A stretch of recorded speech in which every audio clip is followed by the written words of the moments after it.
Hello and welcome to What If Classic Sonic Was in Smash Brothers. Okay, so for those who don't know, Classic Sonic is the younger version of Sonic from the classic Sonic video games made in the 90s. What do you mean Forces retcon that? Classic Sonic was in Forces? That was only Sonic and the Avatar. Oh well then. So yes, this is the younger version of Sonic. Why did I need to tell you that? I don't know. I just wanted to make fun of Forces. Anyway, Sonic would be a very lightweight fighter, but at the same time very hard to KO. Like a blister, he keeps coming back! He'd have 2 jumps, and those 2 jumps will be able to damage opponents, just like in Sonic games. He'd also be able to bounce off the opponents if he jumps on their head, which will also damage the opponents.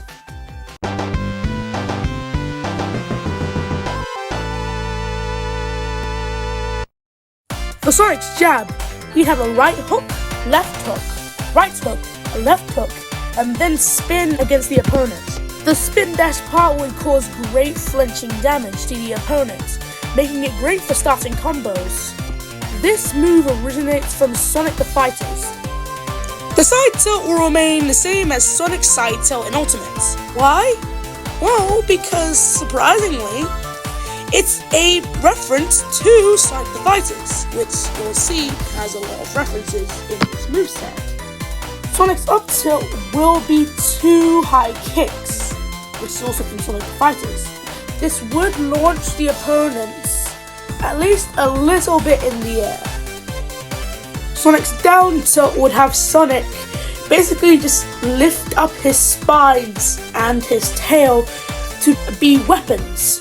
So basically Sonic's up throw, except it's as a down tilt and has less range. Sonic's dash attack would be extremely obvious for literally anybody who knows the classic games and their mechanics.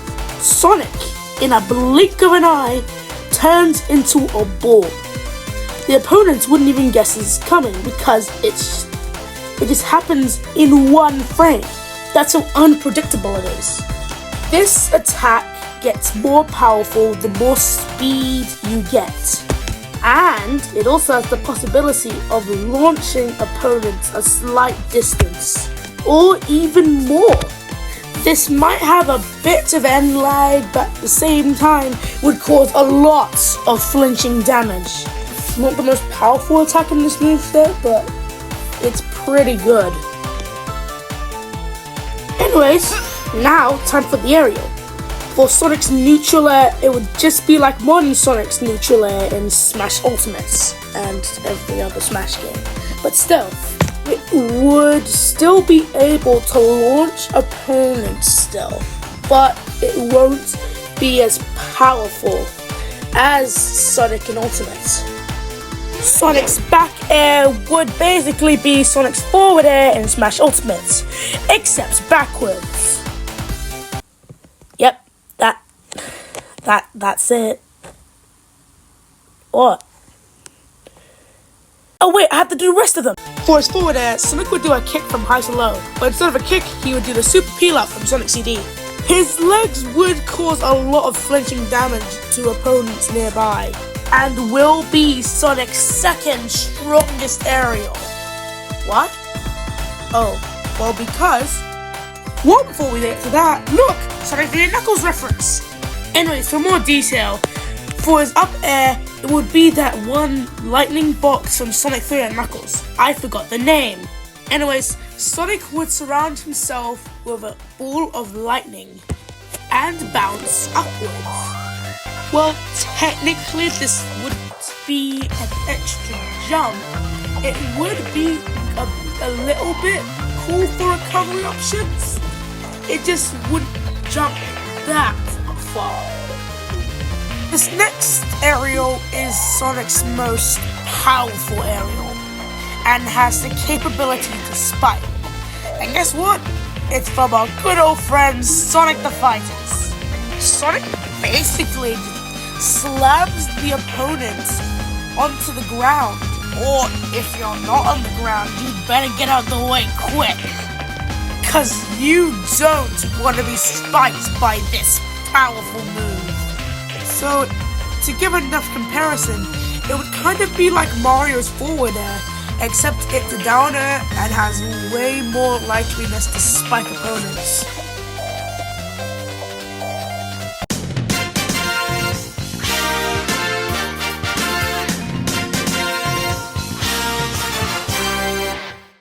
Anyways, time for the smash attacks.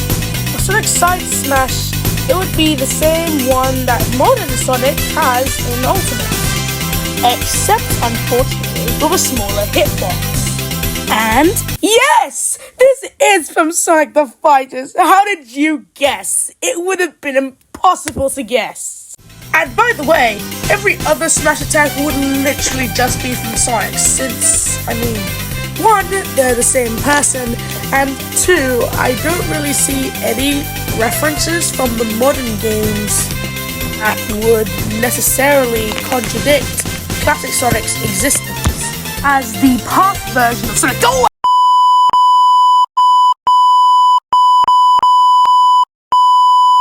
And now for the grabs. Sonic would grab on his hands and do 4 quick headbutts as he is pummeled. His forward throw would be him spinning around the opponent, making them dizzy. Full on dizzy. His down throw would be another move from Sonic the Fighters. Yay! It would be him stepping on the opponent's foot. I don't have any footage right now. Sorry.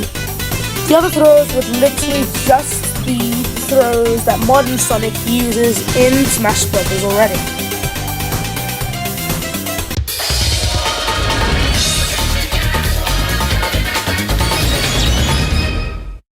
For Sonic's neutral special, he'll summon one of the power-up boxes from the classic games. And will summon 4 specifically. The first and most likely one you will summon by pressing this button is the bubble power-up from Sonic the Hedgehog 3 and Knuckles. It won't do anything on the ground, but in the air, it would bounce and will have the ability to damage opponents if anybody is underneath the bubble. It also gives Sonic the ability to not instantly drown when in the water. Trust me, that's a lifesaver. I mean, listen to this. This is the sound of childhood trauma.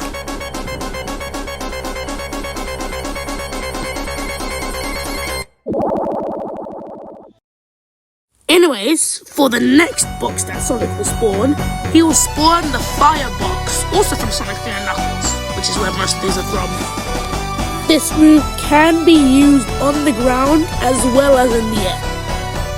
And the third is the Speed Shoe Boxes. Make Sonic's attacks, movements, and anything that requires speed, make them go faster. That's what the box does. As for the fourth one, it would be the Ring Box from literally every classic game, including the ones including classic Sonic. About that one, let's just put a pin in that for now. Why? We get there when we get there. Sonic would do the spin dash for his down special. For some background, even though probably most of you don't really need any information on what the spin dash is, the spin dash is a thing where Sonic curls into a ball and charges himself up to go at max speed as a ball, which can be very dangerous for robots he destroys. This was taught to him by Miles Tails Prower, Sonic's sidekick in Sonic the Hedgehog 2. Well, why else do you think that Sonic doesn't use the spin dash in Sonic the Hedgehog 1? It was taught to him by Tails, and Tails is only in the second game. Oh, and speaking of Tails, Sonic's up special would be the Spring, where it springs. You know, like the ultimate Sonic. Anyways, this is his up special. On the ground, that is. Yeah, remember when I mentioned Tails earlier? Yeah, well, if you're not on the ground, Tails will come and fly you up back to the stage. And his tails would do damage. After a while, though, Tails does get tired. I mean, he's only 8 after all. And then he will slowly descend and drop Sonic down back to the floor. Hopefully.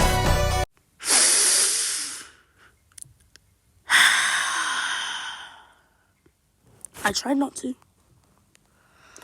But I just couldn't find any other thing to be Sonic's side special. Or at least not classic Sonic side special specifically. I'm sorry. Well, I can't just do another spin dash like Sonic and Ultimates. It was 2 spin dashes. So it had to be a move from Sonic the Fighters. I don't hate the game. It's just that most of these moves are from that game.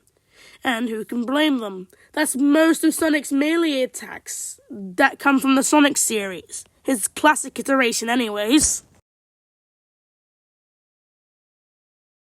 Well, there's nothing I have to do to stall you all. It's time to talk about the ring box. If you use the neutral special and get this box, it will give you 10 rings. The more rings you have, the more durability you have, the more defense you have, and the stronger you are. And you are harder to KO as Classic Sonic. If you get 50 of these, however, well, that just leads us to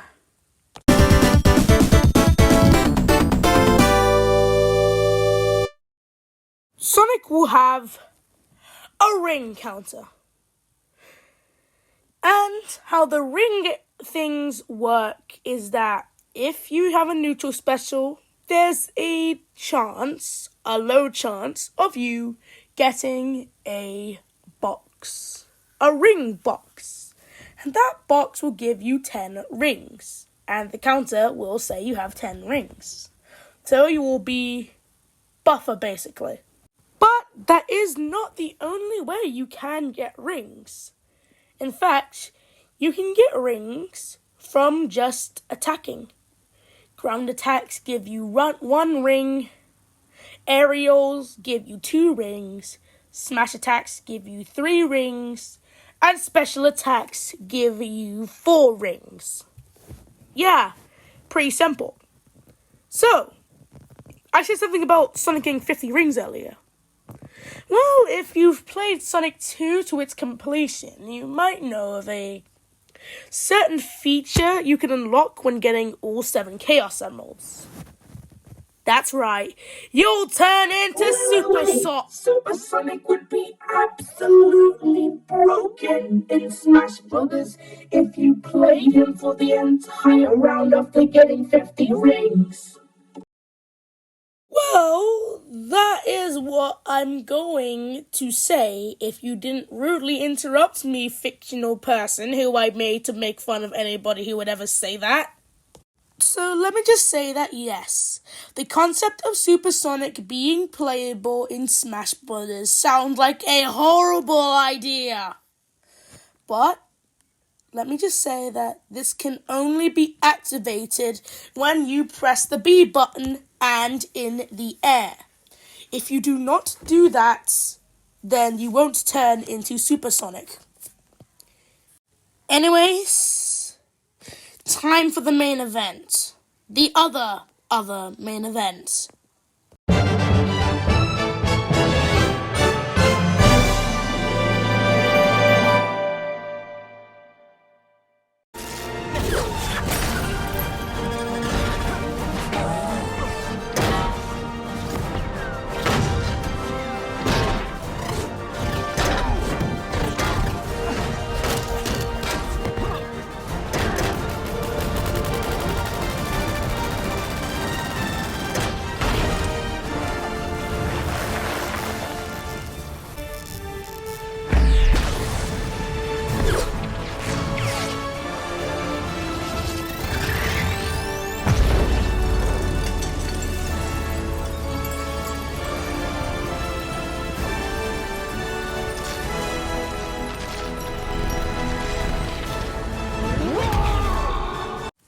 That's right.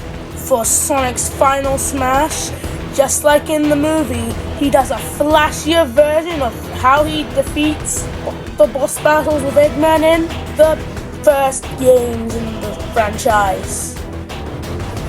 But it's just like the movie, but by the end, unlike the movie, he turns into Supersonic when dealing the final blow, giving you 50 more rings than what you already had. But you may be asking, hey, what if I got the Smash Ball as Supersonic?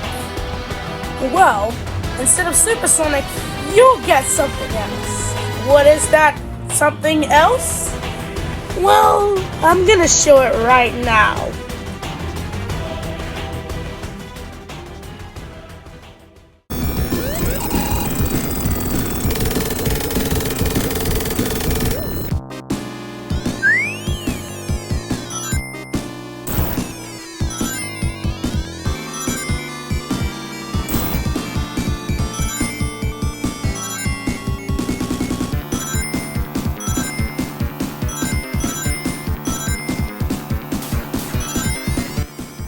Supersonic. I mean, what else? Don't worry, you won't be able to play as Hypersonic. That would be real broken. No, it would actually be a cinematic final smash when Sonic sends their foe to space. And then he gets on the Master Emerald and turns into Hypersonic. I think that's how the transformation works. Anyways, Eggman will come out of nowhere and start barraging the opponents caught in the final smash with missiles. And then the opponents would crash into multiple asteroids. And then, by the end of the final smash, it would go out for cinematic, and it would kind of be like Diddy Kong's final smash, where he does the thing, and by the end, he just does a giant homing attack. And that's it for Classic Sonic's final smashes. Anyways, whew, I guess it's time to slow down a bit. Or a lot. Like, whoa, the Hypersonic? Yeah, at this point I think we need to go a bit simpler. Speaking of simple,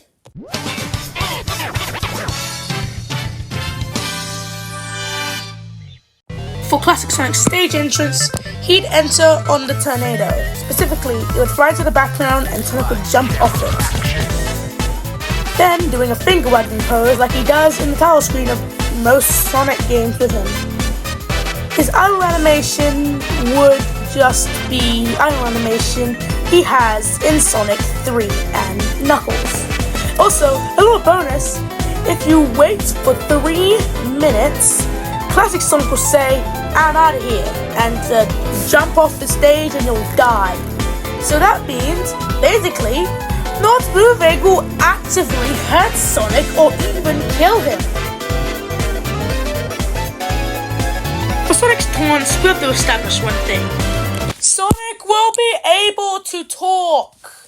Yeah, I don't care what Generation says about Classic Sonic, he will be able to talk. Though, as for what those clips are, I don't know.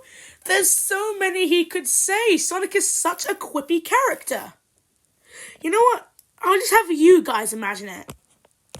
So, for his first taunt, Sonic would just lay on the ground, looking impatient, and say a very impatient quip about how slow the enemy is.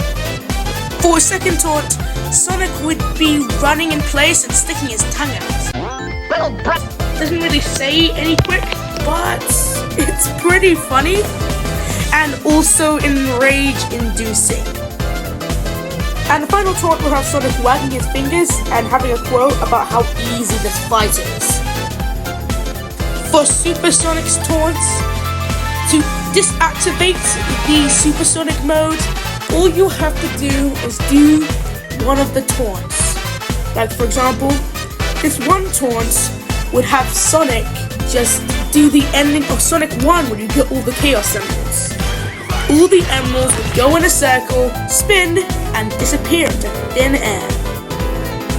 For another one of Sonic's taunts, a flicky would fly around Sonic as Sonic looks at it and smiles, referencing how Sonic saves little animals in his games all the time. And the final one would just have Sonic float and eat a chili dog. Yeah, I mean, I had to put chili dogs somewhere. For Sonic's alternate costumes and colours, Sonic would have a sleeker and darker blue colour scheme from Sonic and Knuckles. His second costume would have him have a black and grey colour scheme, which is what happens when you choose Sonic in the 2-player of Sonic the Fighters. The third would be a reference to how Supersonic looks in Sonic 3 and Knuckles. And the fourth is an obvious reference to Knuckles the Echidna, one of Sonic's rivals and best friends. And the fifth will be a reference to Miles Tails Proud, Sonic's best friend and one of the best video game sidekicks of all time. Okay, second best. The sixth one is actually an alternate costume, which is a reference to Toei Sonic. I think that's how you pronounce it. The next one is a reference to Amy, a character that originated in Sonic CD. And the last costume is Metal Sonic, who made his first appearance in Sonic CD. And for Sonic's victory animations, the first one would have him do what he does in the beginning of Mania, whack his fingers, and he would say, "Too easy."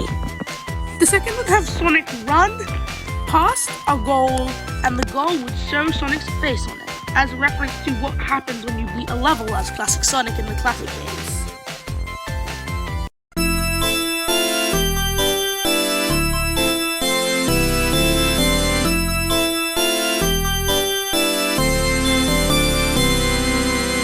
And that's it for what if Classic Sonic was in Smash Brothers. I mean, this took me like, weeks at least, and I'm so glad to have finished it, even though I got a bit lazy at the end, but at the same time, I'm glad I finished it. I'm pretty proud of myself.